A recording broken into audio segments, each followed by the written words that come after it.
on the ground. And this is one tactical way to pull off from elective politics without saying I have pulled out. He's going to pull out from MPship. He could have won, but he's trying to pull off from out of MPship. He's going to lose the presidential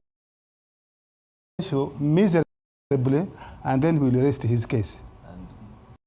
He will rest his case in elective politics. How do you compare Nandala with Power in terms of traction? Power was a dead horse. Power was a dead horse from inception. You remember, Power had even lost in Kanyum, his sub-county. So, please don't compare Power to... And Nandala has been the person running FDC, even when Power was the president.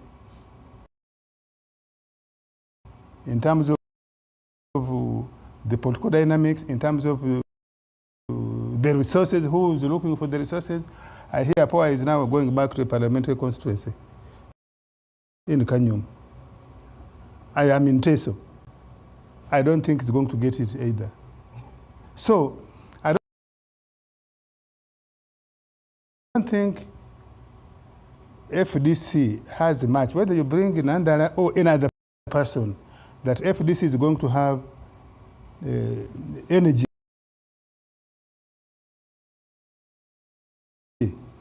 in this coming election. I don't think so. They are incapable. I don't think Nandala is going to recover what FDC lost. They can't recover Teso, I can assure you of that one. They cannot recover Choli.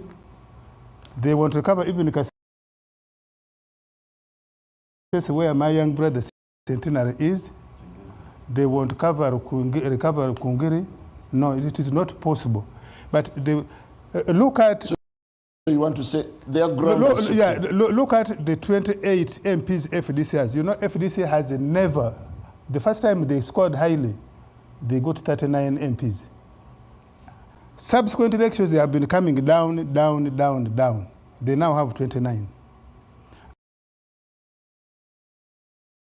Out of the 29 sitting MPs, as a result of those accusations we have all referred to, look at how many have gone to other parties, how many have remained. That will give you an indication. Because if sitting MPs knew that sticking with the FDC would win them back their seats, they would keep with the FDC. But you have seen Asinasi has moved on to somewhere else. You have seen yes, all. You have seen the one of Kunjiri Rubabo, I think Rubabo. You have seen the one of Kabali. So, I don't think FDC with the Nandala or no Nandala that is going to have a fire in its belly. No. Honorable Centenary. What Nandala is doing is what Matthias Mpuga is doing. No. Yes. Just finding the soft landing. Soft landing. If possible, at least let him retain Mukungwe. Well, interesting. Honorable Centenary, what would it take for the FDC to turn the narrative from being a lame duck political party to a formidable force? You know, first of all, let me first clarify one thing about Nandala's departure. After serving as Member of Parliament for 25 years, really,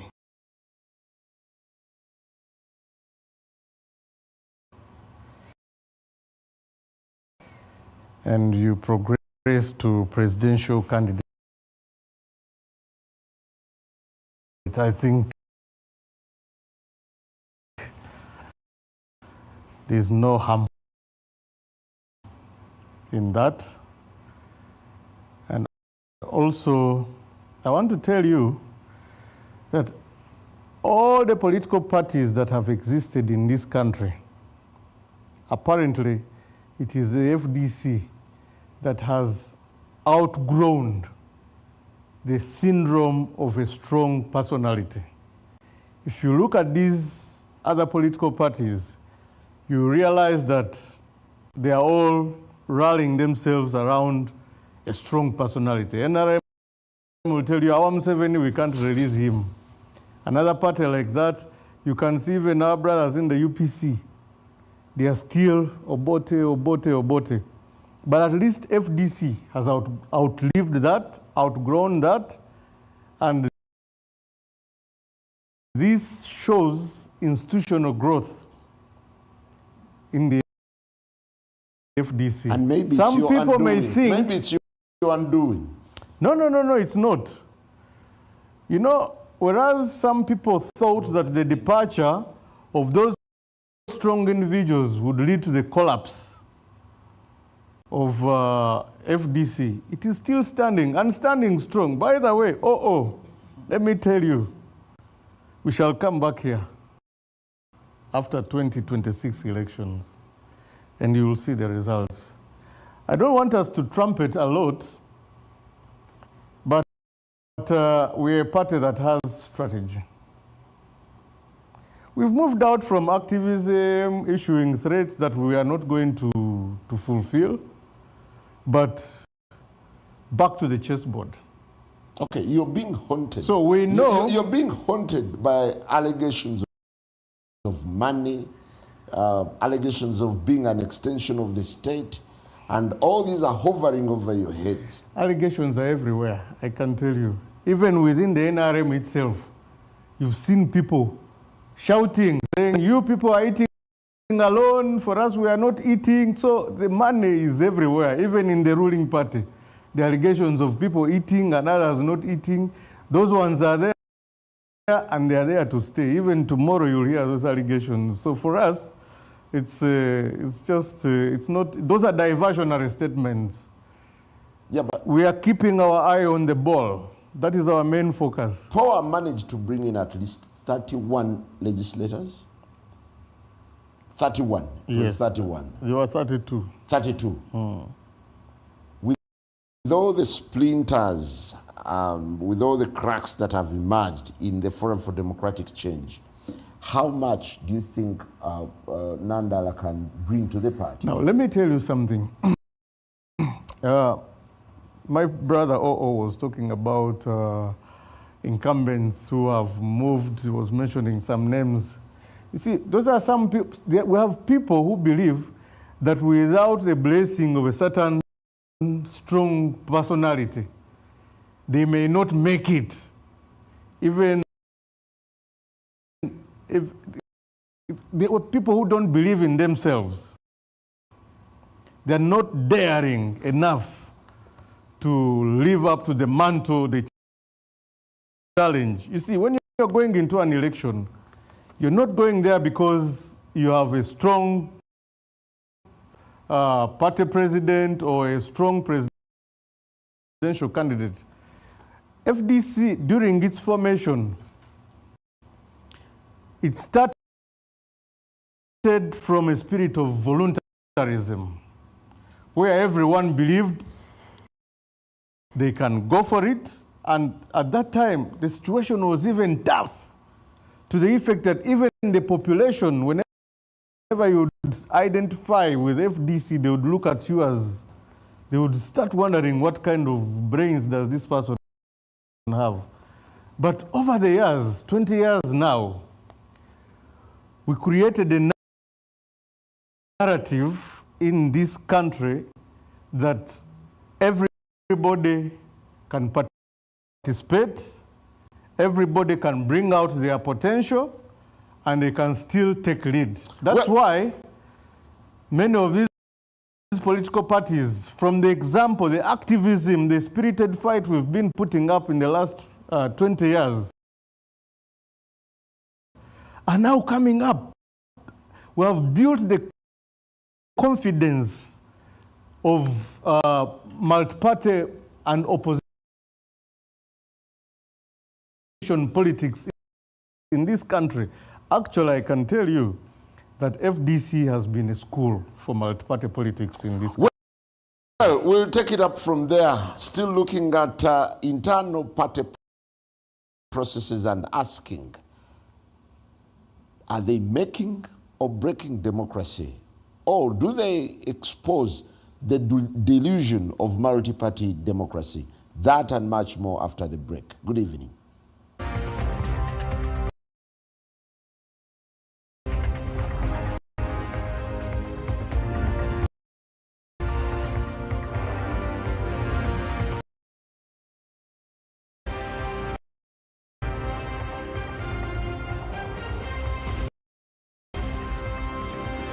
NBS Frontline.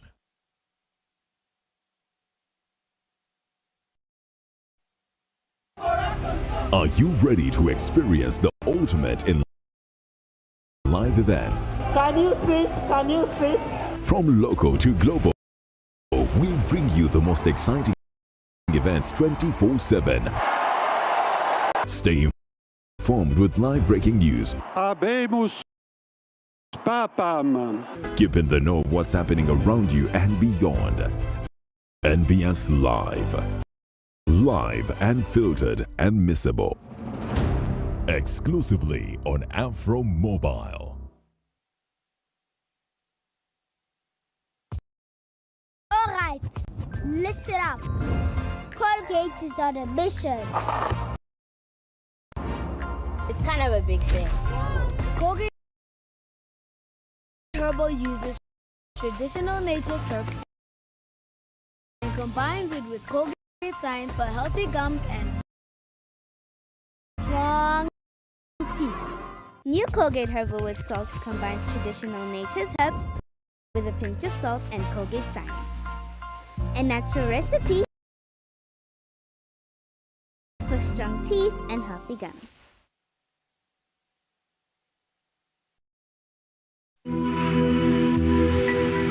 Imagine waking up to a dream where luxury meets tranquility. Welcome to Solana Lifestyle and Residences.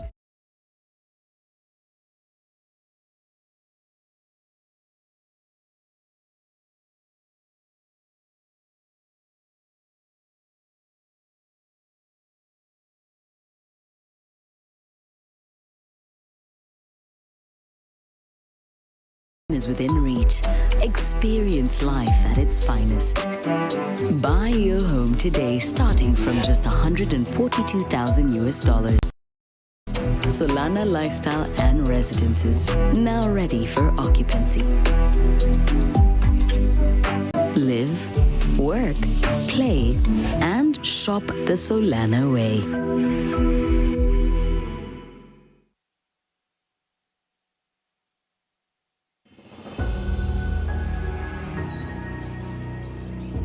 This is nature. This is timeless. This is more than a destination, but a reinvention that will open your mind. The promise of spaces as extensive as your imagination. Filled with surprises, each moment transforms as often as you do, and a room to breathe. This is not a business as usual, but a new way to inspire, connect, and yes, build ideas. We are on a journey to make your gateway unforgettable. The perfect blend of leisure and adventures. Because it is not all about your destination to Kalangala Island, but where you stay matters.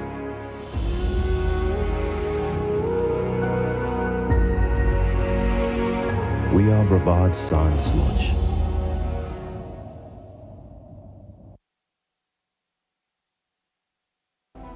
Eliminate flying and crawling insects with ease using Kill It insecticide. Your People's Choice Award winner for 2024, trusted since 1988. 𝚜𝚞𝚋𝚜𝚌 guarantees rapid action against mosquitoes, flies, and cockroaches, including those that spread malaria. 𝚜𝚞𝚋 is a reliable and effective solution for homes, schools, hospitals, and all public spaces. Experience the perfect blend of power and refreshing fragrance. 𝚜𝚞𝚋 delivers unmatched effectiveness at unbeatable value. Choose 𝚜𝚞𝚋 today, trusted by families, proven by results.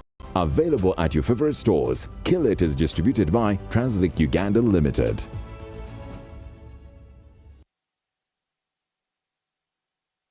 Transform your future with Cavendish University Uganda. At Cavendish University Uganda, we are committed to providing you with the best education, state-of-the-art facilities, and experienced lecturers at all our faculties. Are you an IT specialist? Are you interested in artificial intelligence? Cavendish University is excited to introduce the Bachelor of Science in Data Science and Artificial Intelligence, where you will learn to harness the power of big data to drive innovation and decision-making. Are you a health specialist seeking to lead in the healthcare sector? We have the Advanced Diploma in Health Leadership and Management, equipping you with the skills to manage healthcare organizations effectively. Join us today and start your journey towards a brighter future. For more information, contact Your Transformative Education awaits. Success begins at Cavendish University.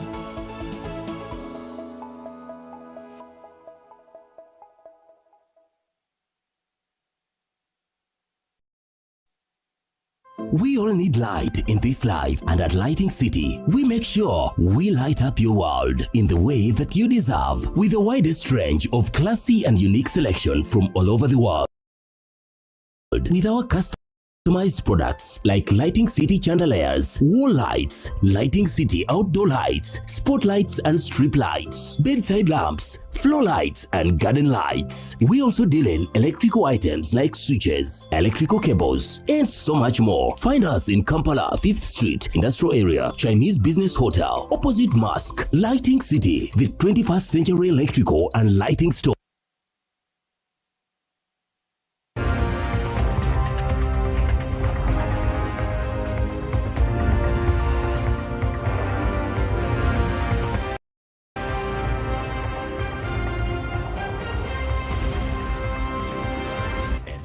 Frontline.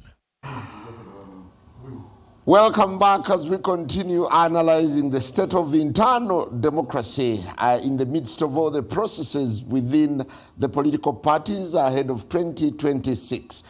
Prof. Roger, when you look at all that has transpired, NRM, of course, takes the day for the violence and all the irregularities. DP started everything with their delegates conference that turned out to be so dramatic. NUP had a questionable delegates conference. Do you imagine that political parties are living a lie when it comes to internal democracy? You forgot about UPC, which took theirs to Kamudini. That's part of Uganda. And shows that they are interested in only Lango. I think, one, all these political parties are just building for the post-NRM and Museveni era.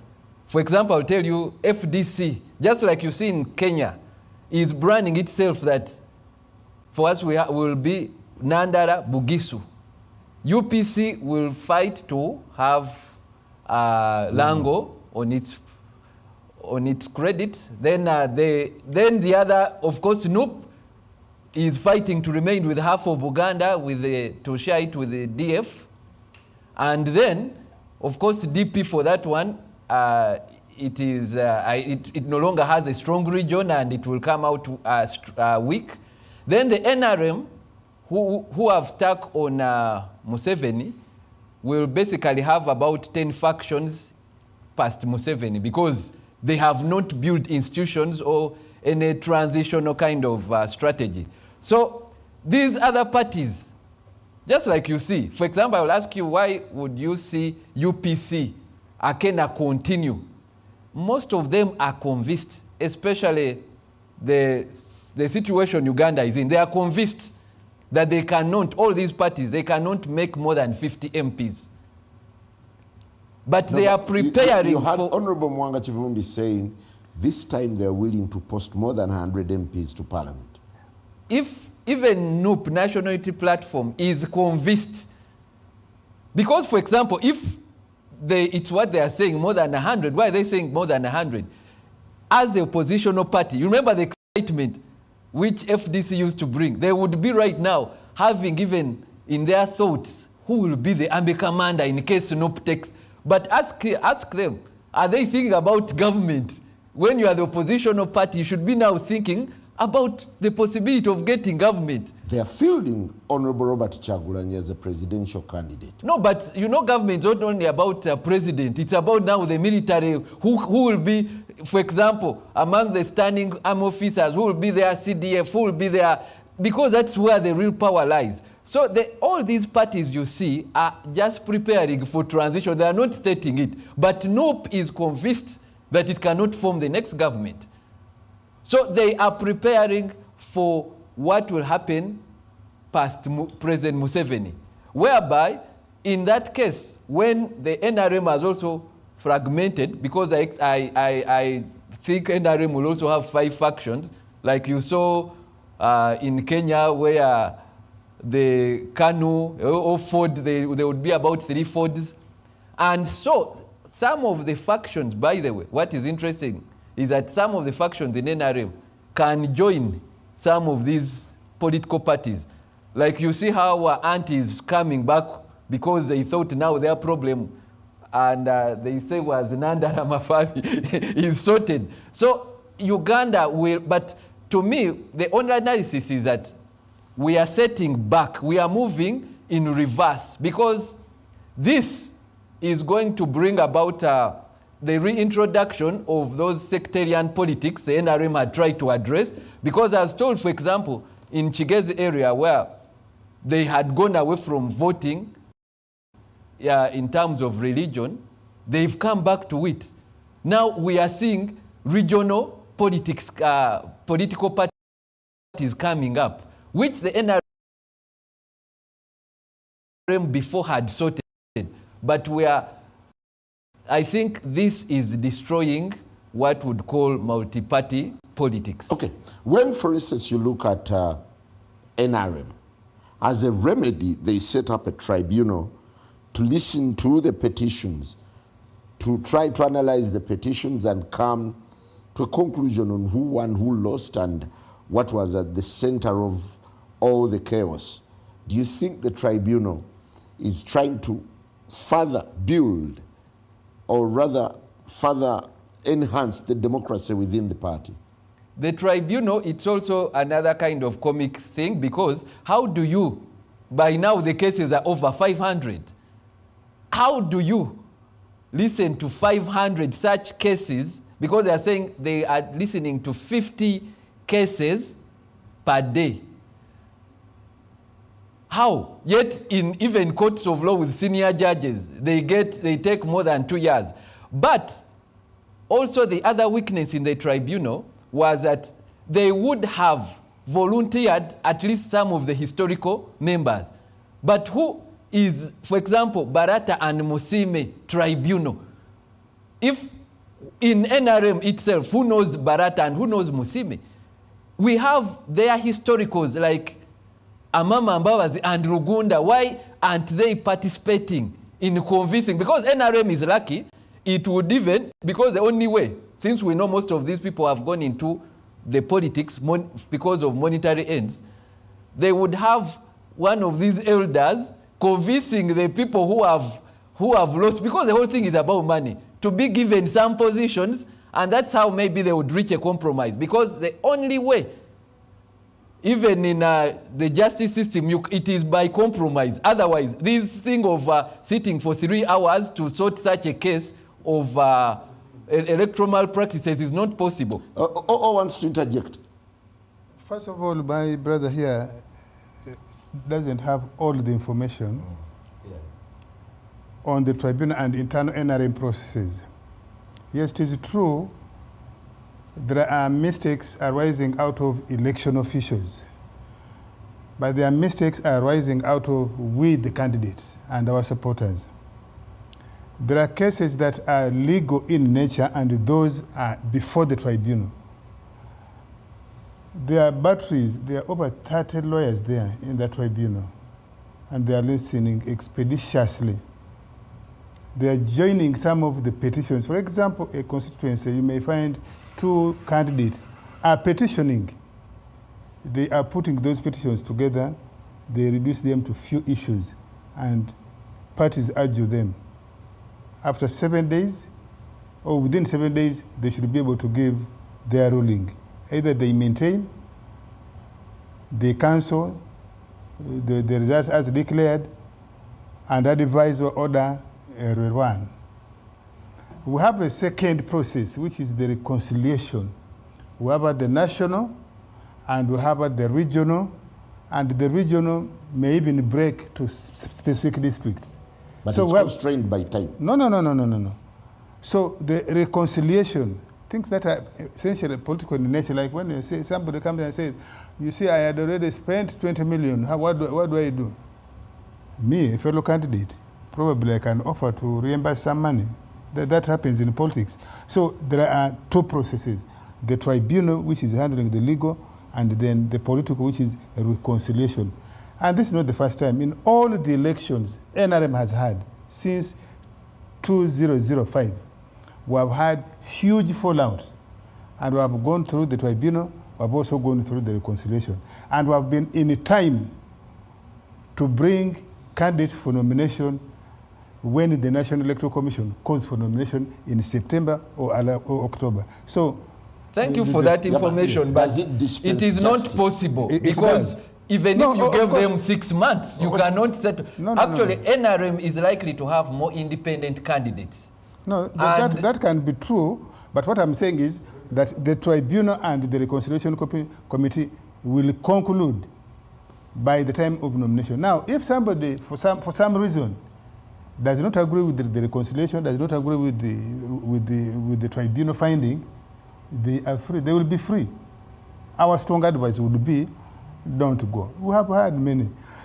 And even when they go as independent, they have never overrun the NRM number in Parliament. Contradictions of a political nature will be handled by SEC after the tribunal has done its work. So, and that's why we put primaries in July, and the nomination is for parliamentary candidates is 16, 17 September, to give room for all those that. Well, before I leave you, Prof, of all the parties now gearing up to 2026 and running on the political landscape, where do you see a semblance of internal party democracy?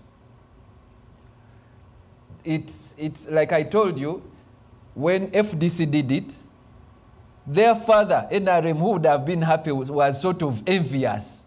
And NRM would have left FDC to develop that, and it would be to their credit. So FDC had set a bar? It set a bar, but NRM again came and killed the baby. So you will never see. Actually, it's as if we are retrogressive as a country. NRM killed, how? I mean, by whatever you did, by disorganizing, even that FDC is alive and kicking and strong. Now, for you, you are saying we have the chairman is saying the party is strong. By the allegation and by even getting the key players, and up to now, people still look at Dr. Kizza Besigye as a victim of the state. Well, Council George, should we look at the template of NUP as maybe the benchmark of internal party democracy, looking at the current process of vetting and how it's being conducted? Well, you may want to look at it, but every society, every party tailors its internal processes depending on the environment, as long as the core principles of transparency, accountability, and inclusiveness are met. There is no one face fits all for democracy, even if you are to analyze the different democracies. Even in some countries, actually, people elect parties, and the parties sit and choose who should be the president. In some other countries, a person with a popular vote doesn't necessarily become president, like we saw Hillary Clinton with over 2 million popular votes. In fact, even that, there are people who think that it should be changed to popular vote. So and then the broader picture that even I want to look at when I had a sentence talking about personalities is we are being, if we analyze multipartyism in Uganda without looking at the broader context of in which parties operate, we would be being foolhardy. The broader context is that actually multi-parties since even the 2005-6 have not been given leg to operate the way multi-partyism should operate. And that space has even been becoming more restrictive by the day, that to the extent that at times, even opening a party office, a branch, is met with brutality, and you're even forced not to assemble to open a branch. Yes. So it's foolhardy to imagine that, and that's why I don't want to look at. So the whole idea of vetting, does it really build? Of course, you're looking at vetting in isolation of all the other things, Simon. Honorable Pariom said that they also do some sort of vetting for different reasons at different stages. Vetting is not an end in itself, as it is with NOP. It's one of the part of the processes. Vetting is just part of the processes. Okay, is it a hallmark of internal democracy? Absolutely. Absolutely. Internal democracy doesn't have a single face fits all. No. What happens is all the people who would want to take part in that process given an equal chance. That is one. Do they know the rules? In reality, do they? Absolutely. What are the rules? The last time in 2021, and of course I had Professor Rogers, I wanted to debunk one of the theories. He's saying, maybe it's an academic theory, that NUP is not ready because they have not told us who is going to be a commander or Bank of Uganda governor. Of course, it presupposes that NUP should name every person who is going to be, if they want to take over government. I think that is looking at it in a very simplistic way, because even who are you going to replace each and every person in the first place when you take over government? Secondly, even the theory of saying that, the NRM tribunal, of course I have my problems with that tribunal for different reasons. The reasons you give that no one can competently hear substantive matters in that short time, especially if the matters are that serious.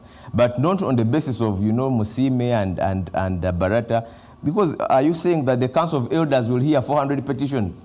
If you're saying let's bring the historicals, are they going to hear the 400 petitions? So I think we can... No, I want to take you back to your vetting. Yes. Vetting. How ideal, how practical is it? Well, it's practical. In entrenching internal party democracy, given, of course, the shenanigans that have already been highlighted, especially matters to do with interest politics of hegemony and other evils. And formerly with the chairperson of the Electoral Commission having been a candidate herself. No, the chairperson is not a candidate. Yes, formally. But the essence is, the last time we had that kind of process, of course it has even been enhanced now, there was an appellate body.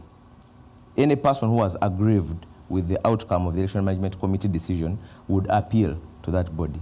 And I sat on that body in 2020.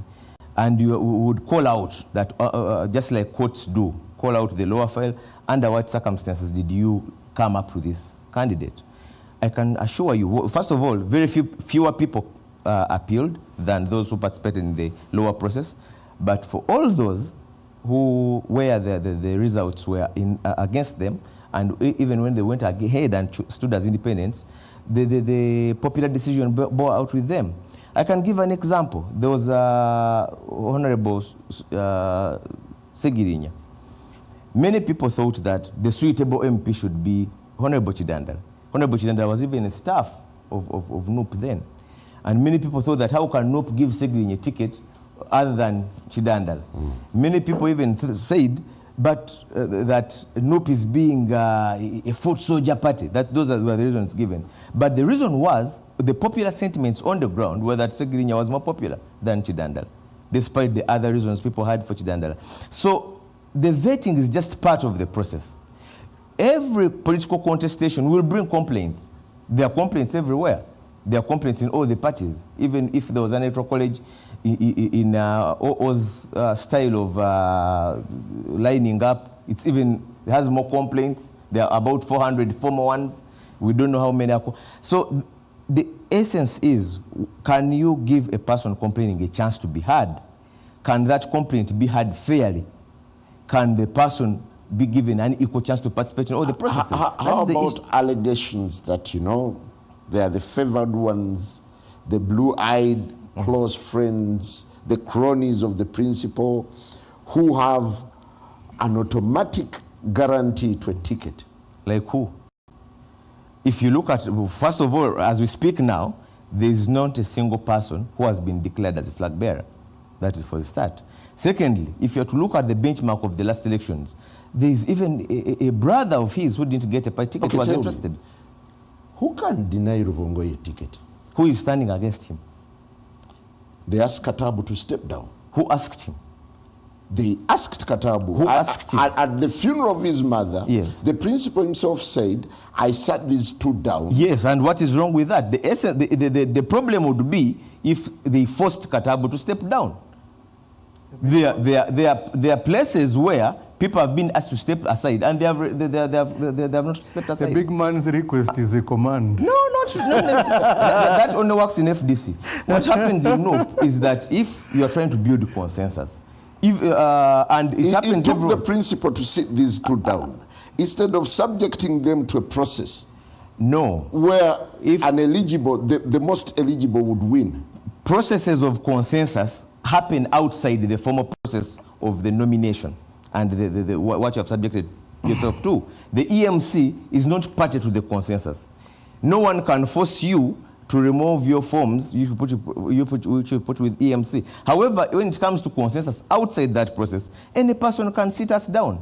The challenge would be if a person is forced to step aside. What would be wrong with allowing Katabu to stand against the party secretary general, subject themselves to a process so the EMC comes to a conclusion on who stands better chances? But the process of consensus has not been only done in Kampala Central.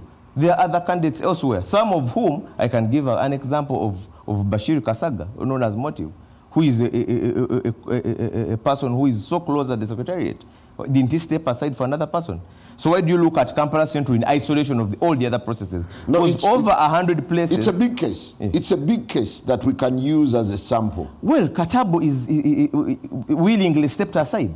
Just like Centenary said that Power pulled out the papers. And out now of when consensus. It comes, because out of his own will. And like I said, it can only be a problem if a person was forced to step aside. However, in terms of consensus building, everywhere in the world, I gave you an example that Biden, was he forced out? He stepped aside. Honorable Bariomunsi, when you take a deeper look at democracy within the national inter-platform, what is your reading on how things are evolving? There is consensus building, there is an EMC, there is vetting. My reading is that there is a lot of subjectivity and the principle dictating who becomes the flag bearer and who. That kind of negotiation and consensus building where the president of the party sits you down, I am certain in that discussion he shows where he's... Yes, hold on. Those are not. He shows his preference. And of course, when the principal says, I prefer Musisi to this, or he indicates it, then there is an unfairness. And I can bet it's going to affect the fortunes of NUP as far as parliamentary candidates are concerned. Let me draw a parallel with NRM. NRM, how we have evolved. In 2005, 2006, when we went into multi-party politics under this constitution, we began with electoral college. Elected leaders, choosing flag bearers. Later we discussed it in 2009, 2010. There was the issue of compromising some of the delegates by candidates. There were allegations of hiding candidates, hiding the delegates from other candidates. Then we changed to let every member of NRM vote by secret ballot. So in 2010, we went to adult suffrage, voting by secret ballot. We later reviewed, so 2010, 2015, that's how we did it. Now towards 2020, 2021, we reviewed, and again there were challenges. That maybe some members can access ballot papers and so forth. That's how we took a decision to lining up. So like parliamentary candidates, you will But never, it is also now problematic. No, just hold on. You will never hear a situation where, say, President Museveni is showing preference on who becomes MP. It is the people down there. Now, in this election... Can I remind you of Zimbabwe? The Shatsi Sodo case? You are aware of the back and forth meetings that were held to the extent... Then what happened? Did the president...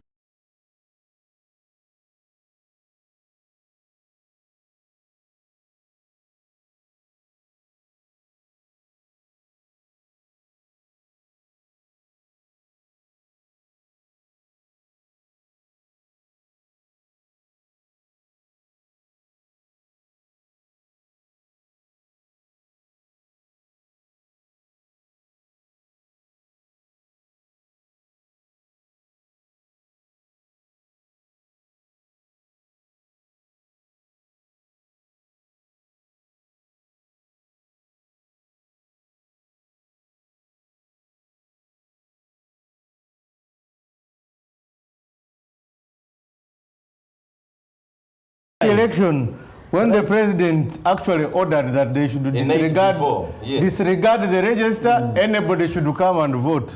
No, but let me clarify what I was saying.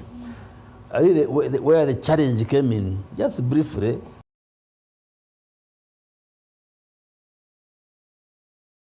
with some computer application, which I think distorted the naming. But at the end, it was corrected, and the final register had the names. I was in the register, I voted. So what are you talking about? So it was not a big issue. It was not a big issue, but there was a register. And it is those who are in the register that vote by lining up, and we think our process is very transparent. They count when everybody is there, and they will say, Baliomunsi, you have 200 people there, or Fonopondo, you have 250. And everybody sees why would there be so many petitions if indeed the register was transparent, everything was smooth? Well, what would warrant all these petitions? I have somebody who stood against me and he scored 104 votes.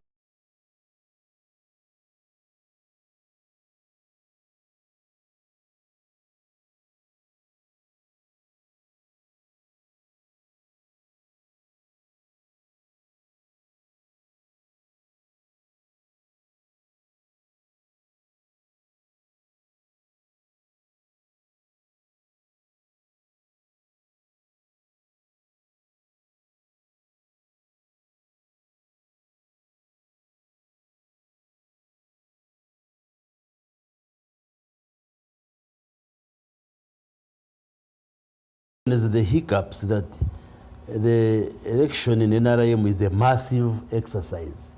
It's actually bigger than that of the Electoral Commission of Government. Because, yes, in our case, a polling station is a village. Every village is a polling station.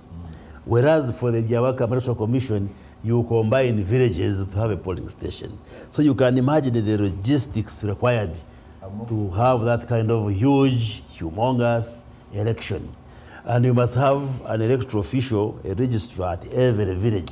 Okay, as I move to OO. Some of these registrars may not be well educated and so forth. So those challenges are there.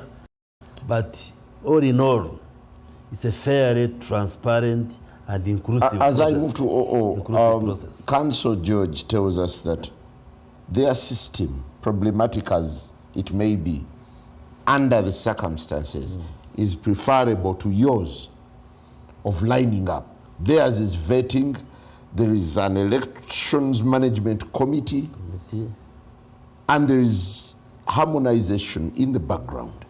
Well, I doubt the scientificity of their process, Because last night there was another talk show where one of the new leaders was saying part of the, I think 60% is the vetting by the committee. No, the other round. Or the 40% by the committee, then 60% popularity in the community. How they measure that, I am not sure of the scientific method they use, but I strongly believe there is a lot of subjectivity, very subjective in assessing and coming up with a candidate, which I think will create challenges. But in our case, the members of NRM line up in the broad daylight. If they are for centenary, there is a line for centenary, for Barium C there. Actually, there is a little rigging. If when you're talking about there are rigging, 400 petitions on Barium. Yes, petition is okay. Yeah, but you even that saw, doesn't mean. you saw videos of school children queuing up to vote. And also a minister saying that even babies in the womb were counted. And in other instances, people were in the queue. That's why there is a tribunal. 1,000. That's why there is a tribunal. But in terms of transparency, they're comparing their vetting with our system, where the members of the party line up and you can see who has support. Maybe the cheating can be when they are writing the DR forms, falsifying results and so forth, which the tribunal has to cross-check and so forth. But ours is very transparent and inclusive, and the members make a collective decision on who should be their flag bearer. How would you examine NUP's vetting process? If it serves them well, they are able to come up with candidates, and there's no serious contestation that becomes a big obstacle to raising candidates. Their method is serving them well. Because you can see they managed to get 57 members of parliament elected, even just sporting. Even in ordinary work, when we are in the government and other organizations, you can do sporting, head hand. You know very well I have never applied for a job, I can tell you. But the president sends his people. Except now when you apply through the voters. Through the voters. All the jobs I've held, the president sends his people, you saw what? And they land on me and they say, Fono can do that job. So head hunting is acceptable. Even if is they it didn't, democracy? Yes, even if they did not. Let me give you, Jimmy Carter, the former president of America, 77, 81, I think, wrote a book, Citizen, the State, and the Country. At that time, this is 75 about, America, they used to have one bulky fellow in a constituency who decides who is going to get the flag for the Democratic Party. This is 1975 here. And it served America well until they have today. In America, when somebody stands as a president and wins or loses the main election, he remains the flag bearer even for the next season. That's how Donald Trump, when he was defeated in 2020, he remained the Republican flag bearer until yesterday when he won. Would you have a problem? It has served them well. So vetting is one of the methods, and it goes alongside others. And Professor here was giving you our next neighbors here, Rwanda, Tanzania, which is a long-standing democracy now, stable. In Tanzania, even to be a member of the party, you are screened, you are vetted. You don't come from NUP today and say, I've joined the NRM, and you become a member of CCM. No. They put you on a watch list for 2 years. Which NRM doesn't? Yes, we don't. So, in the Tanzania, for CCM, it is the party, the district party office, which determines. They will have a short list and say, in this constituency, we only have 2 people. Those are the only ones you members will vote on in your primaries. Nobody is allowed to come in. In South Africa, from the grassroots? Yes. In South Africa, The ordinary members of the party don't even vote for the MPs. You vote for ANC, you vote for Economic Freedom Party, depending on the number of votes they have got. Then you are now given seats. Out of 500, UANC, we are giving you 300 seats. Choose. And they can choose from Karamoja to be the MP of Mbara municipality.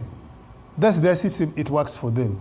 Proportional representation. And so on, and so on. We had it here. UK, which you call birth of democracy, you know their number, the number of political party members, you know the MP, they don't vote for the Prime Minister. They vote for the Conservative or Labour or Reform. The party with the highest number, its leader, number of MPs, its leader, becomes the, and you can see, did you read last week? The Prime Minister can suspend a member of Parliament for just refusing to vote with the party on an issue on the floor of Parliament. Currently, they have just sent away seven or eight members of the Labour Party who are trying to be, to filibuster government policy on reforming social security for the old persons and PWDs. Yes, so vetting is really up to the, don't say that everybody should do like NRM, but even within NRM, in NRM, for example, we have elections of the Bariomunsis by universal adult suffrage of all members in the constituency. Now, when we come for the youths, when we come for older persons, when we come for PWD, we go via electoral college. And that electoral college is, people are elected at the village, you come to a parish, you come to a sub-county, you come to a district. Now, for example, me, the people who are going to vote for me are NRM leaders already elected at district level, executives. Plus, people who were elected in 2021, I never knew I would stand today, but they are now my voters. People who were elected in 2021, the councillors for older persons at district level. And so every political party, there's the different talents. What is important, like what Musa says, does it satisfy the constitutional provisions and common sense of that party? Now, NRM, you're talking about 400. In our courts here, is there a bar? Can you refuse somebody from complaining? That's part of the democracy. So don't be worried that there are 400 petitions or 600 petitions. What is important, are the aggrieved, do the aggrieved have a place where to go and complain? Yeah, but it depicts a big flaw in the whole system. Now we are talking about, apart from what Honorable Musi said, that we have 72,000 villages, unlike the Electoral Commission, which has about 42, half of what NRM has. The electoral, our officials only come to manage elections when there's an election. They are not paid. They're just volunteer workers. Two, if you look at this election, for example, if you have young people, particularly young people, who come and say, oh, Fetukoye, we are tired of standing here. We have been standing since morning. Don't waste our time reading a register. And there's one little girl who's managing, or one little boy who's managing that polling station, which is a village of 600 people. She may be forced to cave in and allow whoever is shouting, the mob now, to vote, because you don't want to be injured. So you say, okay, you are the people in this village, you vote. Now, if somebody doesn't complain, that election passes. But where somebody complains, we have had cases of election officials, they have actually counted very well, but it's now when they are feeling, where somebody go to 23, they put 3 behind here to read the 323. We have many of those cases. Why? Probably they were intimidated or compromised.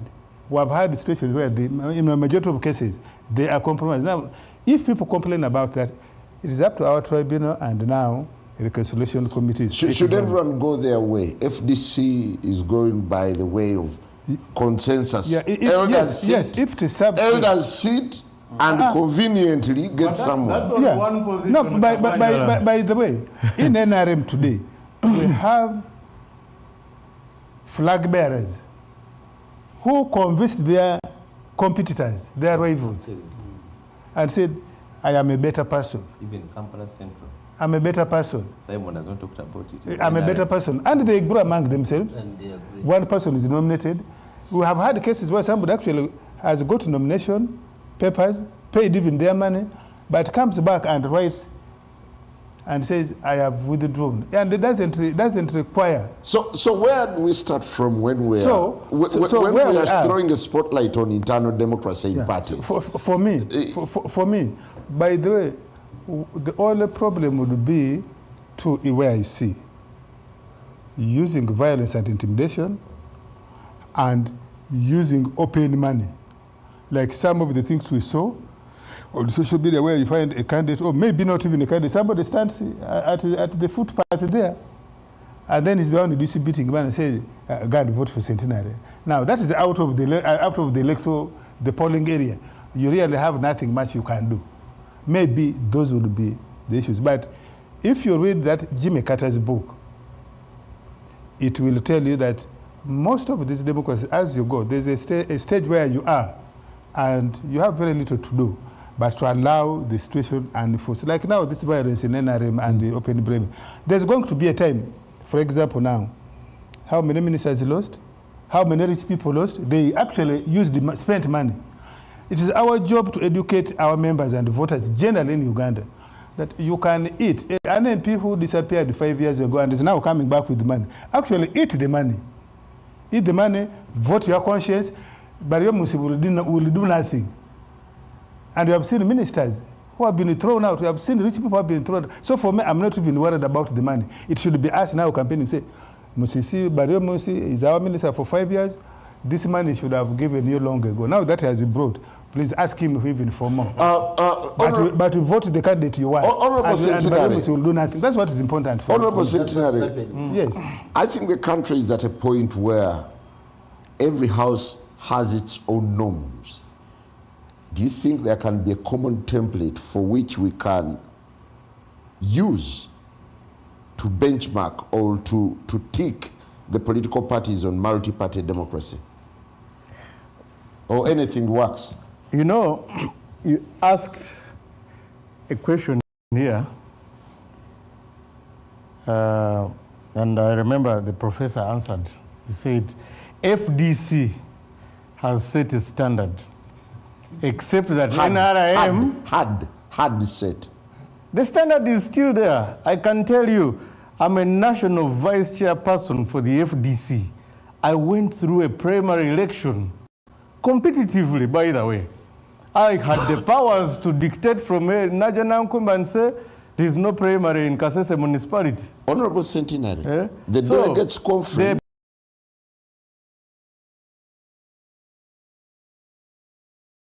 The benchmark is still there. The delegates conference that elected you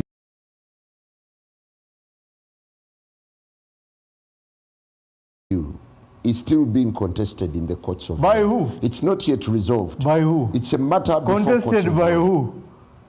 First of all, you must understand that the people who contested that delegates conference had a sinister motive, and it has now come to pass to the limelight. They are now in PFF. So the issue was not even about the delegates conference. It was about what they were hatching to do. I don't want to go back to that because it's a thing of the past, you know. So we had a delegates conference. Some people went to court. And he has an issue. There was a judgment to that effect. Kamudin is part of Uganda. And I can tell you that it's no crime. Okay. For the FDC, for a candidate, for instance, to withdraw and say, for me? You set a bar that you're now defying. Dynamics change. Let me tell you, Honorable Kagwanjala. In the past, situations were different from what they are now. We have evolved. And I want to tell you that we are ahead of all these political parties. None of them has gone through what the FDC has gone through. We have gone through storms. We have in the NRM, for instance, in the structure, I heard in the news, they said position of chairman, position of vice chairman is ring-fenced. Nobody is supposed to contest for it. That is the one of the big man and Alhaj Chigongo. But for us, we have subjected those positions every time and again, regardless of the fractures we've had. We have internal mechanisms, systems of getting out of that storm. We pick up our pieces and still get back on our feet. Well, we'll take a very short break. You can dare. I think it's time to ask, as parties preach democracy and act otherwise, is multi-party democracy now facing its grave 20 years down the road? Good evening.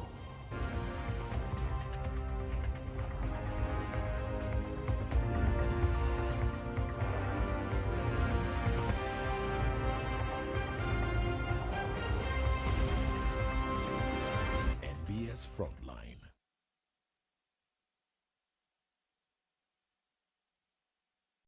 In a digital world, not everything is what it seems. False stories today spread faster than truth, leaving us all wondering what's real.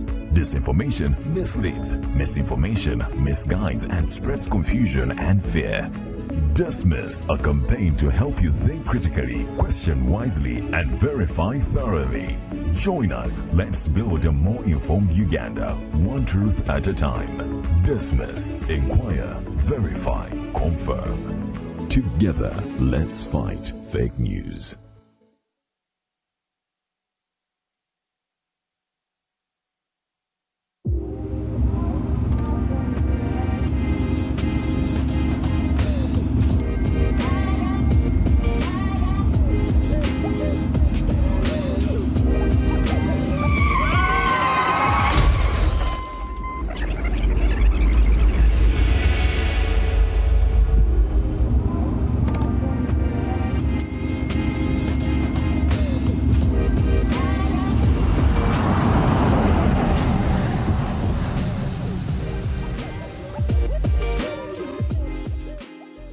At UNOC, we believe in safety.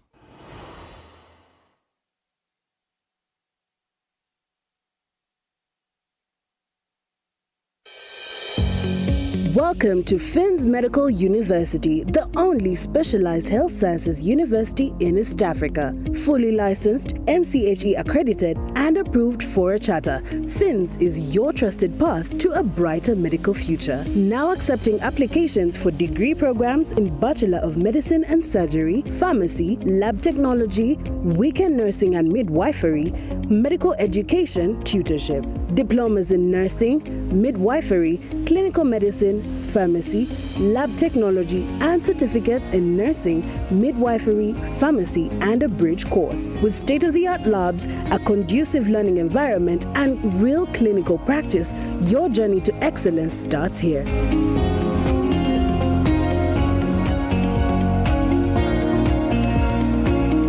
Finns Medical University. Saving lives, our passion.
might catch me howling at the moon.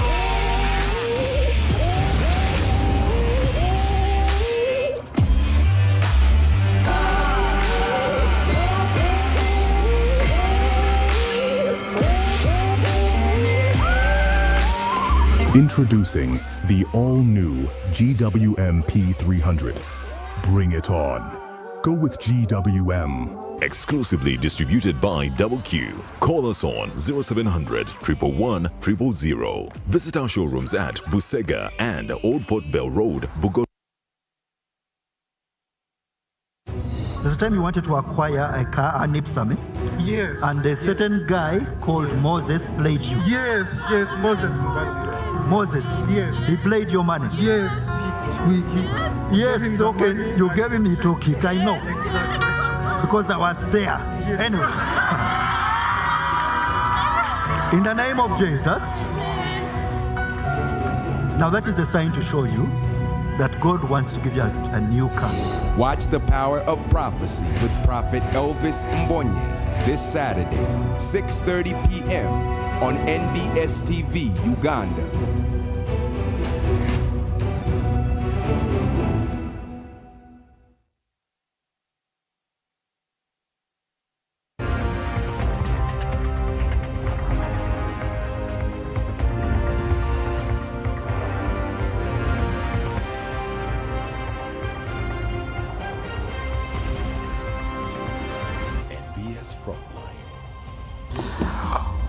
Welcome back. We're running the last lap of the Frontline tonight, asking whether indeed the internal processes currently underway within all political parties ahead of 2026 either make or break multi-party democracy in the country.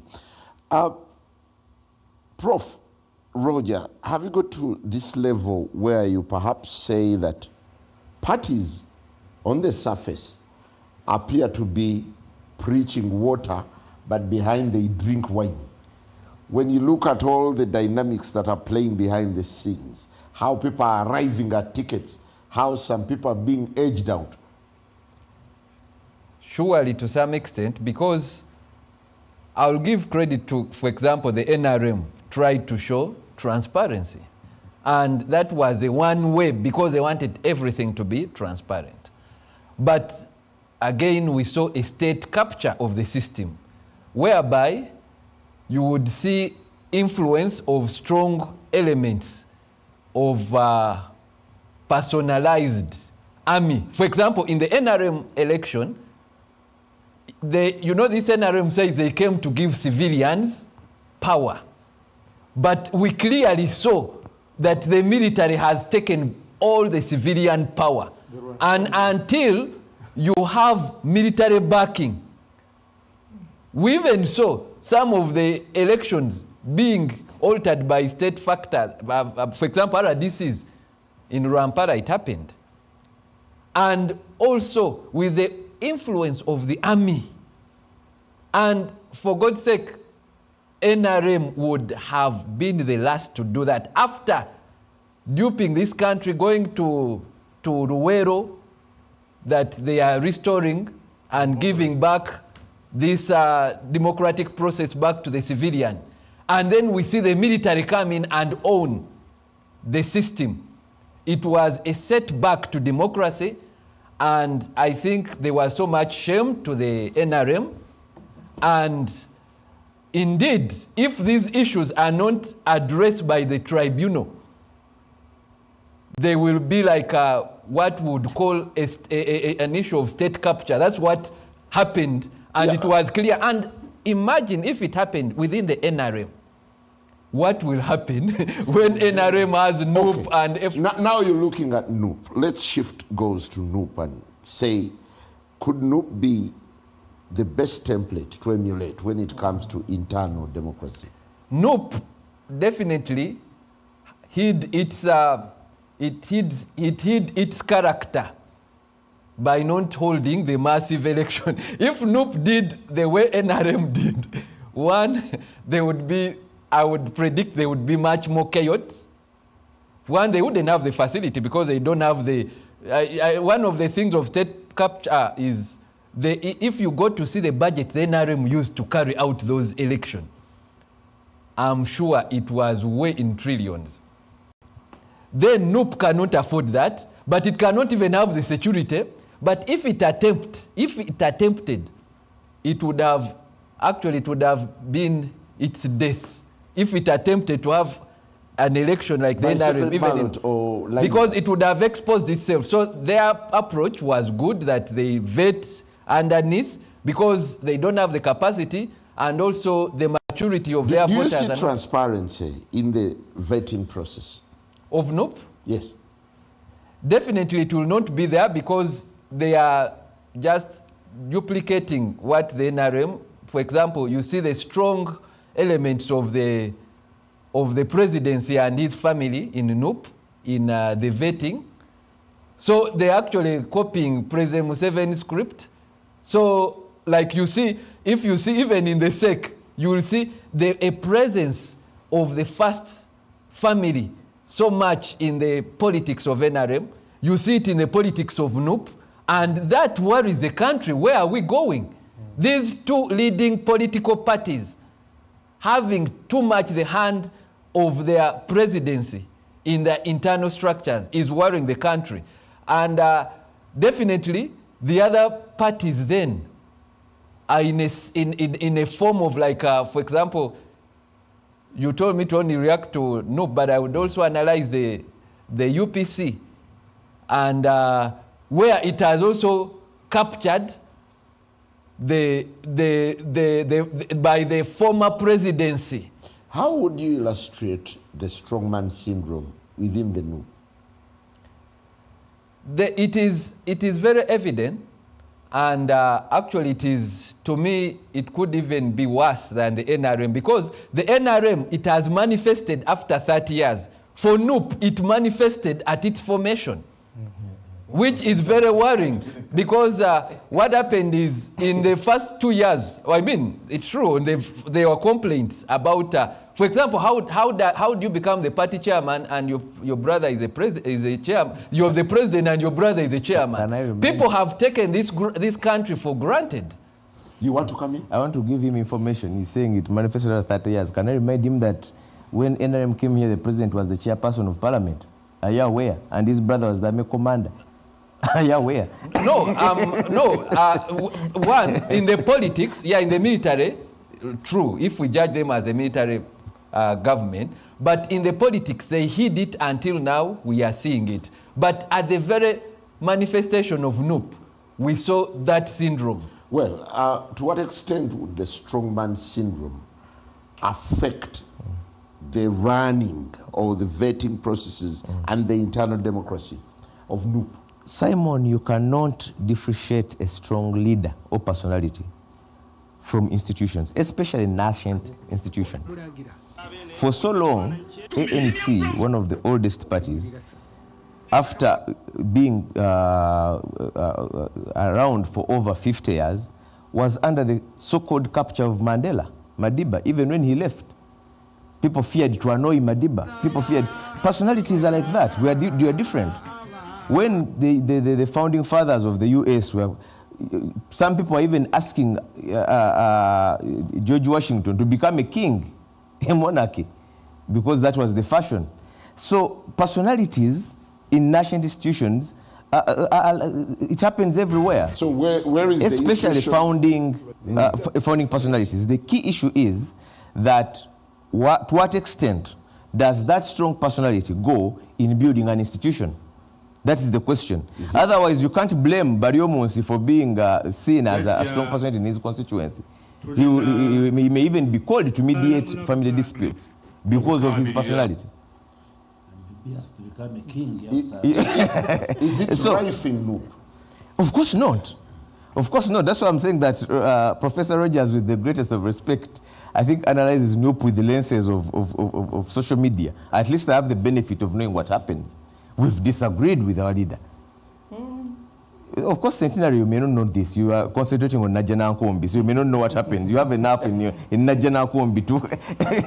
So what happens is that the narrative that has been created is that everything NUP is seen with bigger lenses. Now, Professor is talking about the first family, that you know the first family NUP. Where is the first family NUP? Where is it? Yes. Uh-huh. It is only you who's not seeing the first family. Oh, you know, you mentioned them. Mentioned them. Mentioned them. No, I can mention. Well, we want to cross to Afromobile now, but the conversation continues. And we.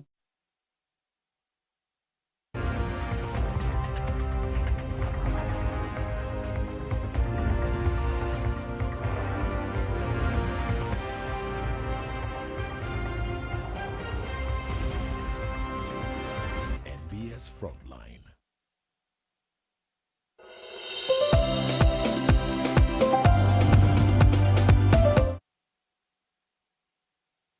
Let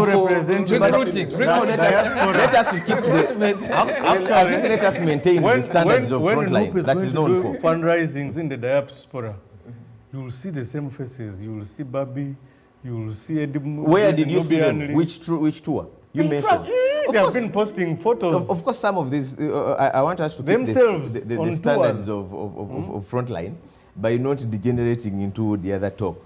The essence is, if you're the only person who is related to the party president is Fred Nyas, who was the position. Unless you are saying that they should not associate with the leader in any case. Because you're talking about Mickey Wine, he doesn't have any role in NUP. Known. It's only known to him. We're talking about Babi. Should he disassociate with the husband? When FDC was being founded, wasn't Winnie Byanyima, did she have a position? When FDC was being... Oh, she didn't have a position in FDC. She has never been a leader of the FDC. Oh, I think you need to know the history of FDC. In 2006, Winnie Byanyima had a position. Which position was that? No, she was head of, I think, external something. She had a position, a formal position. Yes, she had. I don't know. You know, you can carry out research on that. So for me, the issue is not about that this person, because people should not be hounded because they are strong personalities. The truth of Every the matter, institution is started. You want to come in here on the strongman syndrome? No, there's no syndrome. Unless all of you follow Jesus Christ, not so? Strong personality. Would you have loved? Would you have loved a weak Jesus Christ? You are Muganda here. You have just said Sabasaja has clocked 32 years. Isn't that strong person? Is that a bad thing? It would be an issue if they use that strong personality to destroy. But if they are using it to build, are they using it to build? In our case of NRM, by and large, yes. President Museveni has used his strong personality, first of all, to stabilize the country, but also to stabilize NRM. Thirdly, he has recruited millions beyond his family. Look at that group in parliament. Look at the group in the cabinet. Yeah. And what? I'm not related to the yes. president. So, Museveni has used... Where you are big boys? People are there. Yes, so, I can tell you this, but you go and eat. No problem. Yeah, it's no crime. President Museveni, when they went out, his brother was nowhere. His brother joined in 76. The one was given 21 billion to go and monitor PDM. Yes, when they came here, out of the interim parliament, which was 38 historicals, it was only one person and Museveni. The other 37 were not related. In fact, some of them were even foreigners, not non-Ugandans. The complaint is about the inner circle that influences things. No, but take for instance in the National Unity Platform. First of all, are they influencing for the better or for the worse? And I'm saying I want to talk about NRM that I am so familiar with. I've been speaking for NRM for 26 years. I have not seen our meeting, whether it is a SEC, whether it is a cabinet, where the president's family position is what takes the day. I have not seen. What do you've seen the prime ministers going to Gulu to kneel. Am I going to prevent a prime minister, somebody who's a prime minister of ambassadors going to developing Wikini? Am I going to lose sleep? Have you ever seen me begging to say that I'm going to go to? So please, we need to sharpen our leadership abilities and capabilities so that people know. If somebody believes that Saleh is the one who has powers, and yet you are appointed by the president. How does Saleh become powerful? Do I need validation? No. When we had here, when ministers kneeling for Mama Mbabazi, Mbabazi, by his persona, he shows you that he has collected power and influence around him now. That was their supervisor, was the prime minister. No, even before he became prime minister. Which organ? Would I blame Prime Minister Mama Mbabazi or even Minister of Defense Mama Mbabazi for people believing that he's the most powerful? You people, why did you gather around the message? Did you say that because he's a colonel in the army? He was our party president. No, but why did you follow him? Because he gave you an impression. Did the message ever bring a relative to run the affairs of the but party? He has just told you his wife. Probably doesn't have, maybe, as the Bagan said,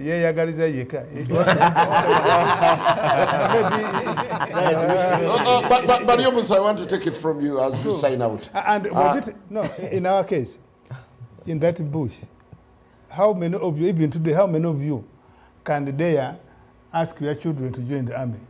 So please, let us be serious. Let us run the country, the world, the way it is. The way it is.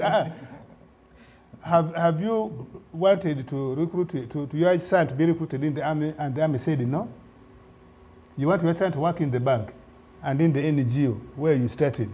Oh, he wants his son to be a journalist like him. Now, so surely, some of you want children no peasants. You want children no peasants to be in the army to protect you, to be in the police to protect you, to be in intelligence to protect you. You don't want your children to be in the army. So who should be in the army? Being recruited okay, to become CDF. Chris, as we sign out of here, do you think the strong man syndrome not bodyguards of the is centenary building or breaking multi-party democracy? Well, there is a phenomenon called the founders syndrome, and the parties always suffer that. When you see NRM, President Yoweri Museveni is a founder. So when he's still a leader, when he's still there is that manifestation.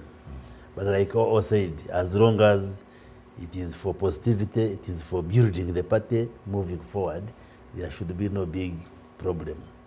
I think the same. Is it a democratic tenet? It's a natural phenomenon. The same we see with the NOP, with Bobby Wine being a founder and so forth. You see, even that's what broke to an extent FDC, because I think Besigye still wanted to control what was happening in FDC, even when he had left. So for him now, he used the strongman syndrome for a negative kind of action. So it happens, but as long as the strong men are conscious that they use their strength to build the party, build structures, build democracy. Do you see it alive in other political parties, the way it is in NRM? Well, you can draw parallels, like in the case of NUP, yes. But time will come when the party will outlive those founders. Gentlemen, thank you very much for sharing your insights tonight. What a show.